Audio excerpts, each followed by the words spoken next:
for Nigerians. And the fourth wave is over, at least in Lagos State, Nigeria for now, and that's according to the state's Commissioner for Health. We'll get into the analysis of this with a public health physician. And of course, the breakfast on Plus TV Africa will not be complete without a usual look at what this morning's papers have. We call it Off the Press. The breakfast on Plus TV Africa starts now. Welcome to the breakfast on Plus TV Africa. My name is Kofi Bartels. Of course, we're back for a new week of analysis and interesting conversations right here on Plus TV Africa. And before we get into our major topics this morning, let's get into some very trending stories making rounds online around the country and around the world. And we start off, of course, with the very sad news that Nigeria's Super Eagles crashed out at the second round of the ongoing African Cup of Nations in Cameroon. The Super Eagles, of course, generated a lot of followership, not just from Nigeria, but around Africa, with a perfect record. You know what I mean? Getting 3 points in the group stage of any football tournament is an achievement, and it's a feat. Unfortunately, Nigeria and the Super Eagles could not make it past Tunisia. Tunisia came into this game, like you can see the video is shown on your screen.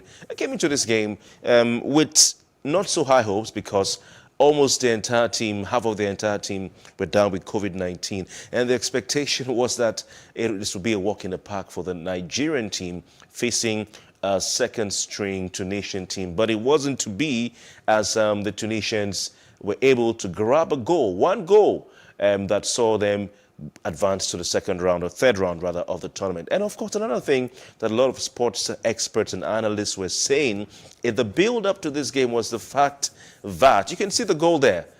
Look at that. Very, very cheap goal. One wonders what happened to the goalkeeper. You go online, Twitter, Facebook, and other social media platforms, and Nigerians are doing what you call dragging this goalkeeper, Maduka Okoye, for that goal. It's not been too easy.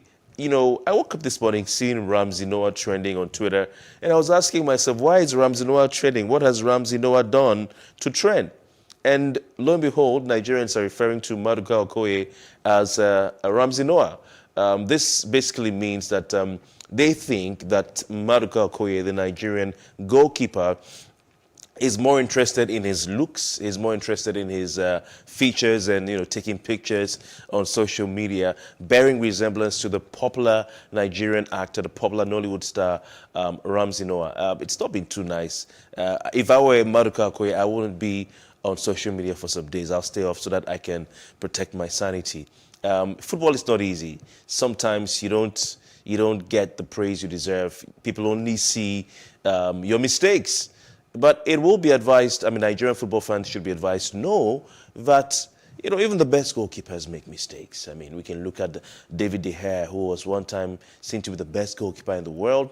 He's had his moments for Manchester United, to a point where the supporters of the team and football analysts were expecting such a goalkeeper to be sold away. He was even sent to the bench. At a point, he was put on the bench for another younger goalkeeper. We can talk about the Bayern Munich goalkeeper, Manuel Neuer. I listened to some pundits say that, even he has had his own mistakes as well. As a time when he wasn't playing well. Some are saying, Nigerians should take it easy on the team, take it easy on the goalkeeper. If you look at the game and other games, he has had some good saves. And it happens. Sometimes you don't see the ball coming to you. Some have pointed out that, the ball that led to the goal, the strike, it bounced just before it got to the goalkeeper, and therefore, he didn't see that coming. It happens. But of course, Nigerian fans are not taking it. On social media, they're calling him several names. Some call him Ikorodu Ramsey Noah. I think that wasn't fair. Some others are calling him Yaba Ramsey Noah. I also think that wasn't fair as well. A lot of names, calling him several names. And, also, Desmond Elliott is trending. You wonder why Desmond Elliott is trending on a day when we should be talking about the Super Eagles. But they're blaming Nigeria, Desmond Elliott for the failings of the Super Eagles. It's a social media thing where, following the whole NSAS saga and everything, if anything happens, they'll say blame Desmond Elliott. It's just something people do to have some fun on social media. So they're blaming the goalkeeper. Nigerian fans are blaming the goalkeeper, calling him Ikorodu Ramsey Noah. Some are also calling him Yaba Ramsey Noah. I think it's not fair, really, to troll the guy. They should just let him be. Pictures of him, taking selfies and trying to look cool. Some said if he was focused on football and not his hair, he would have caught that ball. It's funny, but, sometimes these things hurt. Some have also said he's a heartbreaker. He broke the heart of Nigerian ladies, and now he's broken the heart of the football fans. It's crazy. The second person who is being blamed for the loss of the Super Eagles is President Muhammadu Buhari. Of course, he made a call to the Super Eagles players. He identified 2 players by name, Moses Simon and, of course, Kelechi Iheanacho. And a lot of Nigerians were surprised that the president could even know the names of the football players. Now, of course, it's you take the good and you take the bad. If the team had won, the president would have been praised by Nigerians for motivating the team. But now they've lost. He's one of the reasons some Nigerians who are, commenting online are adducing to the fact that Nigeria lost yesterday. And some are saying things like, may the president never call you and stuff like that, saying the call may have led to that. There's a picture online showing the Super Eagles coach, Austin Eguavoen, bowing, in a mark of respect to the president during that Zoom call.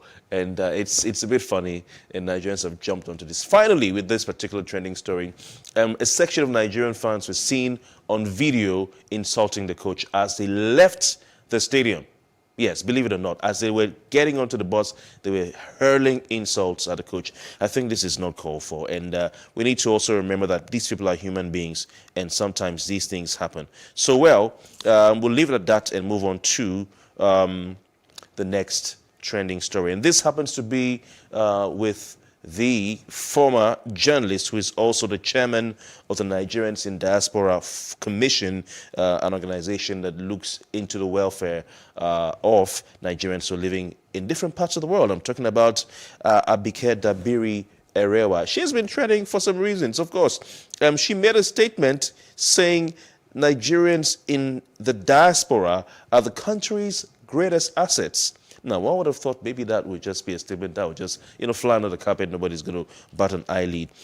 She was giving a congratulatory message to Nigeria's Ibironke Adiagbo, who was recently appointed into the board of Street Invest, an international charity founded in 2008 in London, England.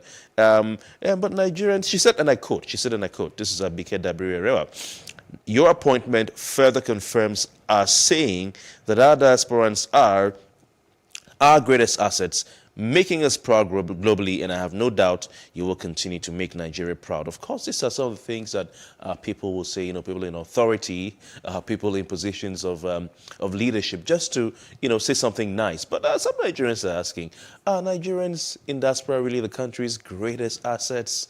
And it's led to a lot of conversation online, asking why she would just say that about those who are living outside the country. Nigerians within the country are saying, what about us? Quite a number of people have posted videos on social media, those who are living outside Nigeria, saying this is what we are going through. We're working so hard to provide for our families. We are sending millions or billions of dollars home in remissions every year, every month, every week, and sustaining the Nigerian economy in our own way. We're also important to the country. But I don't think Abike Dabiri Erewa meant to say that in a way to mean that Nigerians within Nigeria are not an asset. But this is what's been happening on social media right there.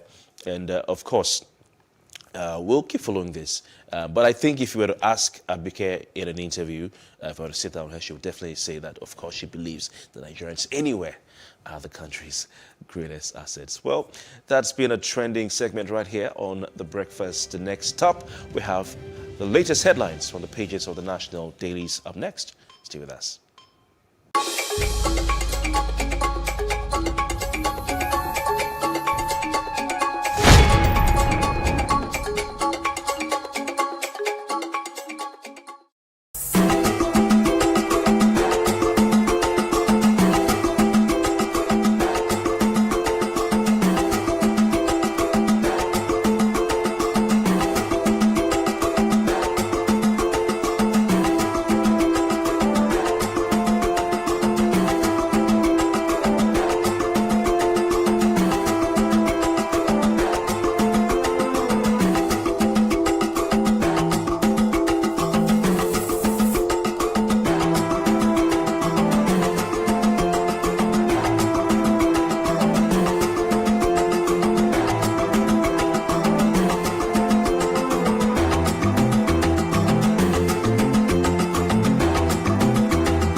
Nigeria's Niger Delta region, from where the black gold fuels Africa's largest economy, where the lines between wealth and poverty has never been thinner. Conflicts, poverty, insecurity, and environmental challenges daily confront the region.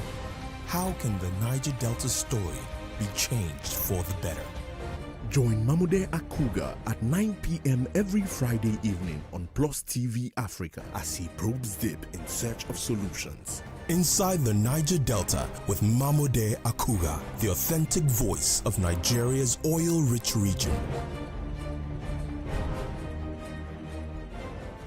Praise God, from whom all blessings flow. Welcome to your favorite program, The Moment of Truth, brought to you by the Citadel Global Community Church. Our God is a God of salvation, far above all principality and power and might and dominion, that regardless of what happens in this season, you will escape. Say to your neighbor, there is no peace for the wicked. The lazy man does not roast what he took in hunting, but diligence is a man's precious possession. Finally, my brethren, be strong in the Lord and in the power of his might. Moment of Truth with Pastor Tunde Bakare, Sundays, 7 p.m. on PlusTvAfrica.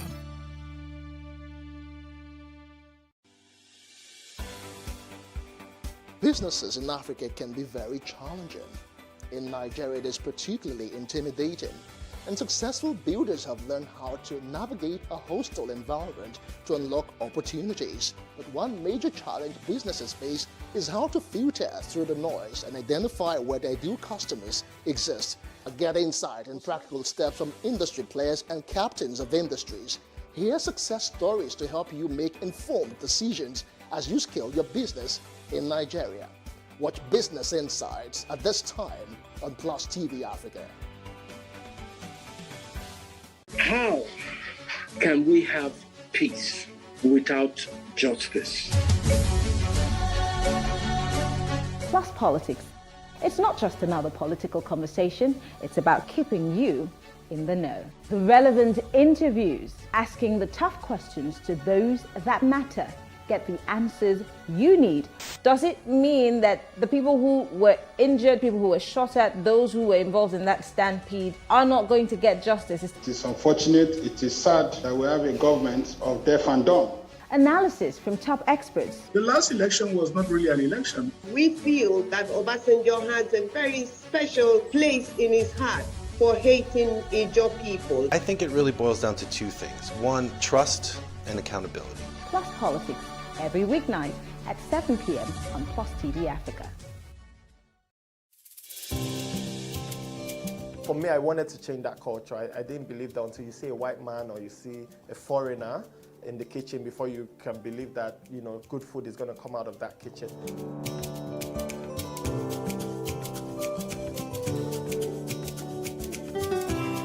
You can leverage on each other's spaces and, sell.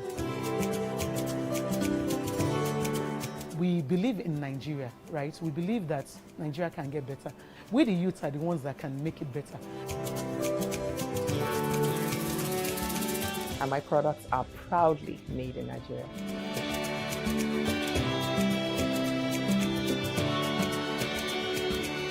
Made in Nigeria, showing every Tuesday at 10:30 p.m. and repeats on Saturday at 8:30 a.m.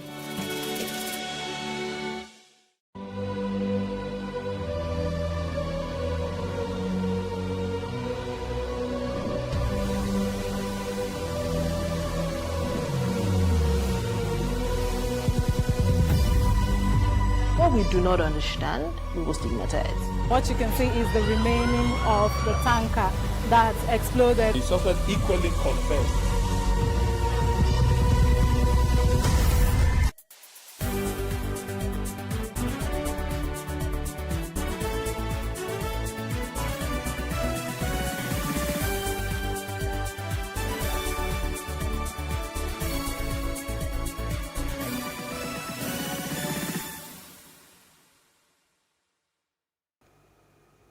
It's a beautiful Monday morning. Welcome to the breakfast time for Off the Press. As always, we'll take you through the pages of our national dailies and then have a guest join the conversation. Opunabon Kutaria is on standby. He's a public affairs analyst. It's good to have you join us this Monday morning. Good morning. Good morning, Mercy. Good morning, Kofi. And good morning, Nigeria. Okay, let's take a look at the Leadership newspaper, and the attention would be on the top stories on the Leadership newspaper this morning. And looking at the banner caption, APC chairmanship aspirant bank on governors to survive consensus plot and cases in 2021. That's according to the federal government. And gunmen kill 4 mining workers in Plateau State. Digital disruption in financial institution threatens job security. These are some of the headlines on the Leadership newspaper this morning. Up next, we go to the Punch newspaper with the major headline. It starts with a kicker, Electoral Act Amendment, and it says, Bill bars voters from contesting candidates' certificates in court, with the following riders. Only co-contestants at primaries can sue on candidate certificates, credentials, ex-INEC director, and new provision will be challenged. National Assembly can't masquerade those seeking office, says SAN. That can be found on page 2 of the Punch newspaper. Next one at the top of that front page, 5G deployment gets boost. CBN gives U.S. team CSO witnessed MKO Abiola's death in Abuja clinic. That's coming from Nigeria's former head of state, Abdul Salami. That's an interesting one, and an interesting part of Nigeria's history. Still with the Punch newspaper, wheat production crashes by 89.4%. Bakery operators lament. Rising governance cost, recession others, raises federal government spending by 183%. That's according to some reports. Still with the Punch newspaper, yam thief shoots farmer or farm owner to death in Osun. A suspect arrested. Totally unnecessary death there. FRSC plans radar guns as 300 killed in 2021 Osun or Ogun crashes. Don't be scared. Those are not real guns. Those are radar guns, I think, to help them do their work better. Shun sexual engagements. Elizade can't harbor pregnant students. VC. Stop imposing hijab beret on students. Kwara warns principals. Lagos businessman tortures apprentice to death over missing 1,000 naira fleas. Very sad one. And NDLEA seizes UK Saudi-bound cocaine in wigs. 6 arrested in Abuja. Mercy, I never knew you could hide cocaine in wigs. That's quite. How did they even do it? I have no idea. Of course, you shouldn't have an idea. All right, let's move away from the Punch newspaper this morning and check out The Nation. On The Nation, banner caption says, subsidy, Labour intensify mobilization for protest and planned action unnecessary, says federal government. What government should do by TUC. That's also what you find there. And they're asking that the refineries should actually be up and functional. And also, apart from the fact that they should be open functional, they should be able to produce the capacity that has been postulated, however. You also find 6 months Forex inflows can upset Nigeria's $44 billion debt. That's another header you find on The Nation newspaper this morning. Conflicting rules, NBA yet to take action on lawyers. No asset on the prize, says AMCON. And 2022, Oyetola challenges opponent to obtain farms. Eagles' poor tactics cause loss to Tunisia, says Okocha. Well, that's exactly what it is. You know, we have almost 200 million football coaches in Nigeria, so we'd expect to have several analyses going on about that particular loss. But if you actually look at it, I mean, not that I actually watched the game, but I saw a little bit of, all the highlights of the game, and you can tell that what really happened was the fact that we lost it. Now, the Tunisians could actually predict, the next move of the Super Eagles, and that's really sad. Because we had the balls going, so they probably had to study us understand the next move we're going to take. You constantly see the pressure on, Moses Simon, and that's a lot. And then you expected the change and all of that. My heart is broken. I wish we didn't really have to crash out. I hope the production head is listening. We should totally move Mercy to the sports desk. Okay, let's move straight next to the Nigerian Tribune with the banner headline, APC chairmanship aspirants under security scrutiny. I wonder why that is always an issue. It has the following writers. President likely to get dossier under pressure to checkmate serving ex-governors. Governors, of course, have an increasing grip on the major political parties. Still more writers under that headline. Convention and acid test on Buhari's corruption war, South-South group. Bala Buhari may join race. That can be found on page 22 of the Nigerian Tribune. Still with the paper, IKT 2022, APC can't win without Southern candidate Babi Sile. And I think one that will touch home with our guest, Opunabo in Kotaria. 112 illegal refineries discovered in rivers. I can see a picture of Governor Nyesom Wike there. We'll talk about that. Court strikes out suit challenging legality of Buni-led caretaker committee. Backs Supreme Court's validation of committee. Any end in sight to the court cases with the APC.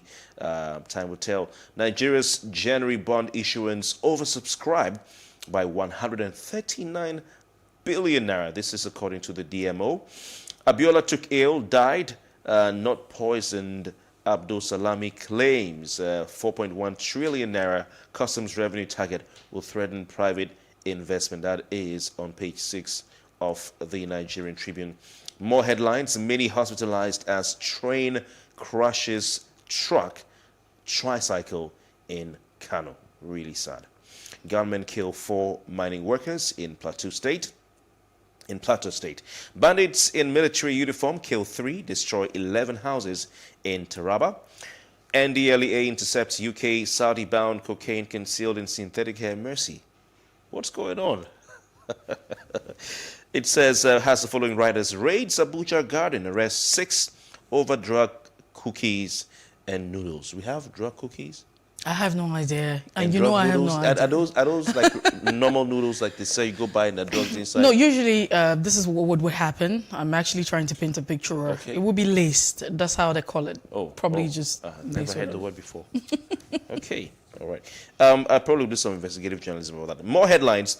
Aloha Kala among first persons I consulted when nominated VP, or Shiba just saying that as he visits Obomosho and the late Olubado family. So it's clear the vice president is not doing friend in this matter. He's going out to meet and consult. Okay, that's it for the Nigerian Tribune. Well, let's have Opunabo Kataria join the conversation this morning. Thank you for joining us. We do appreciate your time. Thank you, Mercy. So which of the headlines would you like to start off with this Monday morning? I can't even remember any of them. I think you're just being sarcastic. Okay, so let's start off with the fact that Nigerians crash out of the AFCON, and that's a big one for us this morning. Well, it's a big one for you because I'm not a football fan.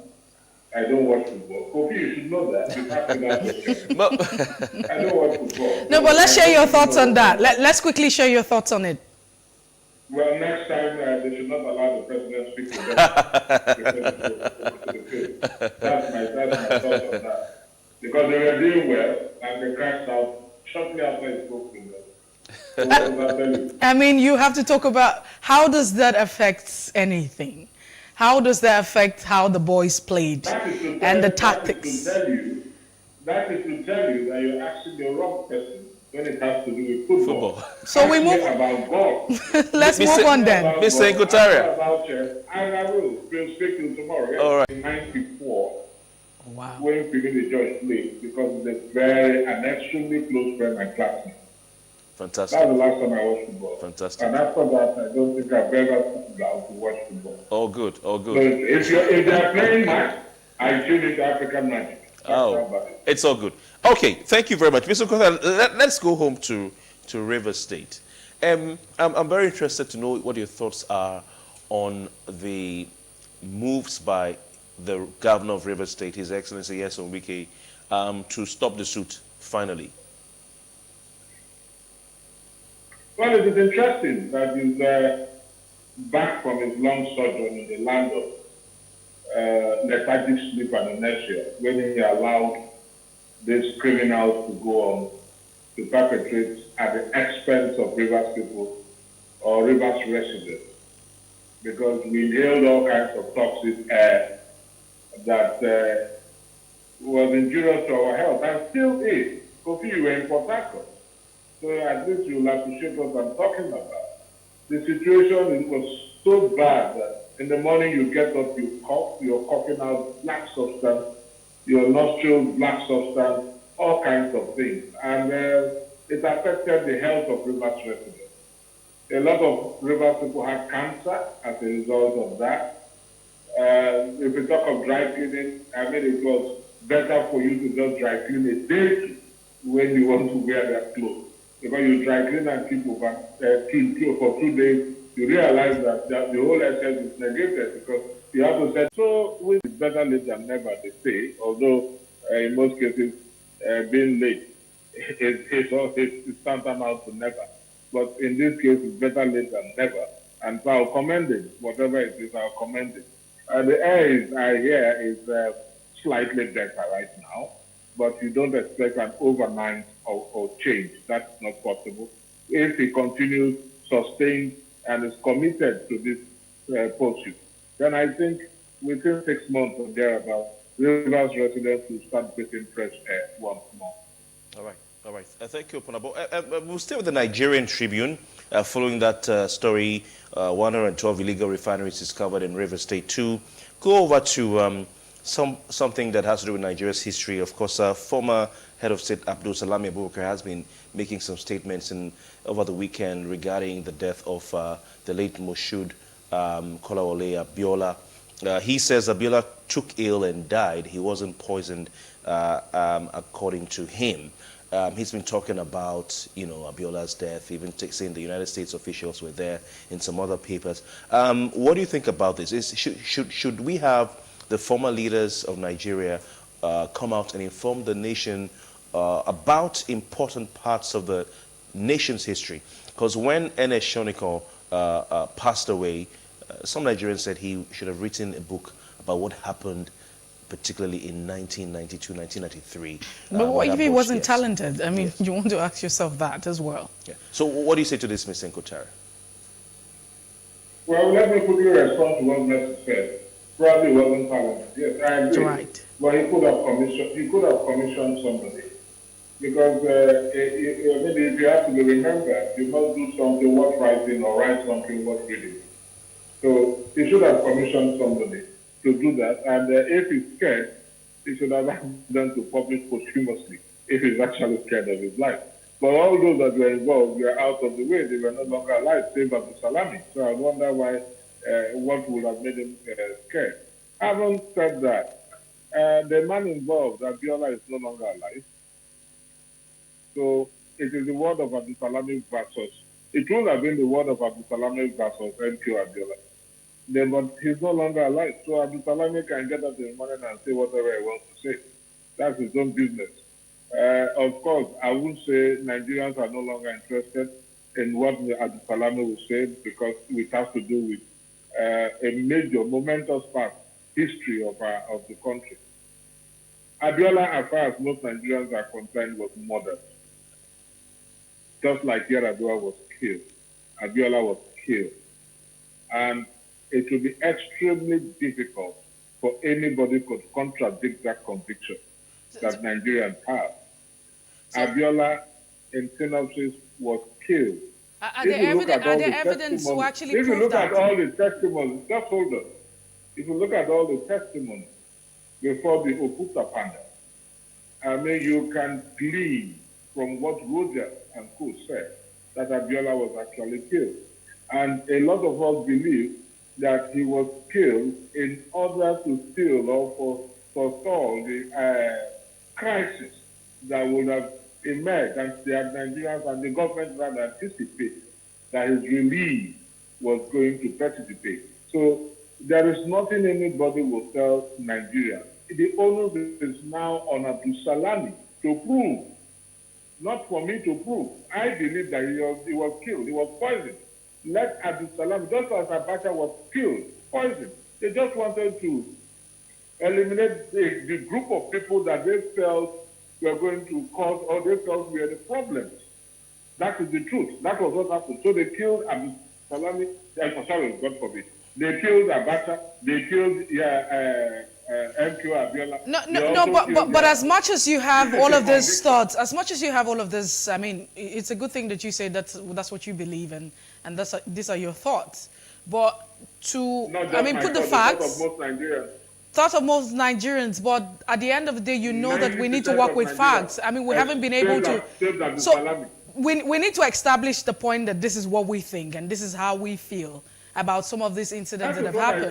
But the fact that we have not been able to, prove it, so we will still just leave it at the point that that's a speculation. But alleging. I'd like to ask you cannot leave it at, why will you leave it at Abdul Salami's point? Why would you leave it at my own point? What if you don't prove? Mr. Inkotaria, please. What is Abdul Salami's proof? So you're claiming that... He's just a beneficiary of those debts, so he's going to say anything he wants to say. In fact, that is what makes it structured, because he's a beneficiary of the death of Abacha and MQ Abiola. They're major beneficiaries. So, Mr. Inkotaria, okay, these are your claims, of course. You're entitled to opinion, but... Don't you, don't you know that if he doesn't pay this, it's going to rub off negatively on him. So that is why he's suspect. So you think this is an image... It should not come from Abacha. We want a medical doctor that conducted the autopsy to come and tell us, not Abdul Salami. So you think this is an image... You think this is an image laundering interview. But if you're saying that Yara was murdered, MK Abiola was murdered, and you even put Abacha in that elite category... Abacha was murdered, that was the fact. So who committed the murder? Who was responsible for these murders as far as concerned? The girls committed the murder. They were only weapons. What about that of MKO? So were this. MKO, the circumstance is the least. Killed by who? Killed by who, sir? Obasanjo said the government. Obasanjo is still alive. He said the government. They were to kill him in prison. He said it. So what are we talking about? I think we need to move away from, all of that, because the conversation might never end, but it's a good thing to know that, I mean, all of this, as much as we believe in it, we haven't been able to prove it, to the latter. So we look at the leadership. Don't say Nigeria. We look at it. Let's move away. Opunabo Nkotaria, let's look at the leadership newspaper.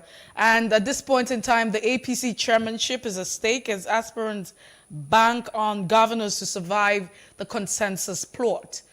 The issue of indirect primaries, direct primaries, and consensus has actually, come up again as regards the bill and the law. Of course, you see what's going on with the APC. But let's share your thoughts on this one. What is there to be said? It's a norm. For you to get any party position, you must depend on the government. That was why the National Assembly came up with a direct primary. Because governors are now least laws. Even when as a party chairman you take directives from the governor. The reverse was the case. In the days of, what's his name, the late president, Shagari, may he so rest in peace, where the national chairman instructed Shagari on what to do, and admitting it was the national chairman that sat at the head. And he was in control. That is not the case anymore. National chairmen these days are almost like beggars. You go against a governor, they come after you. And why? Because the governors are the ones sponsoring the party. So you must depend on the governor for you to emerge as a national chairman. Not just national chairman. For you to emerge as a party officer. You must depend on the government. If the government says no, no. If they say yes, yes.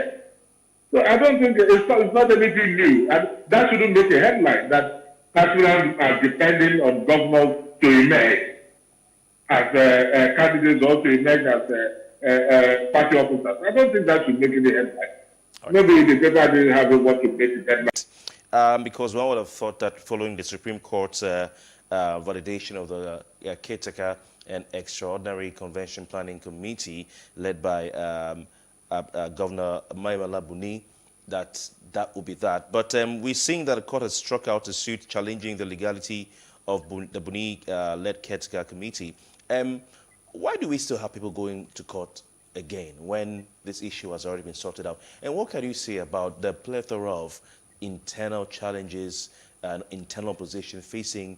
The only court you can go to after the Supreme Court is Court of God, Court of Heaven. That's the only court you can go to. There's no other court in the land. So it is most ridiculous for anybody to go to an inferior court, a puny court, to challenge what the Supreme Court has said. And I think such litigants should be subjected to psychiatric cases. That is the truth. They should be subjected to psychiatric cases, both the litigants, if at all you will. So what is the whole essence of going to another court?